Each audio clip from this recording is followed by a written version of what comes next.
بسم اللہ الرحمن الرحیم۔ آج کا ہمارا سبق ہے زبان کی لکنت دور کرنے کی دعا، یعنی جو اٹک اٹک کر پڑھتے ہیں بچے، ان کی جو زبان کی لکنت ہے وہ دور کس طرح کریں گے، اس کے لیے ایک دعا ہے۔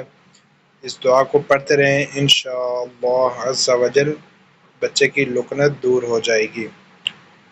آئیے دعا پڑھتے ہیں۔ رب اشرح لی صدری ویسر لی امری واحلل عقدۃ من لسانی یفقہوا قولی۔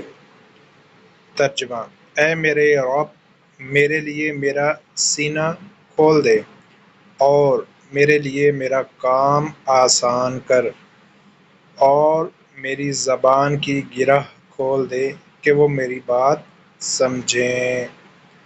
دعا دوبارہ سن لیں۔ رب اشرح لی صدری ویسر لی امری واحلل عقدۃ من لسانی یفقہوا قولی۔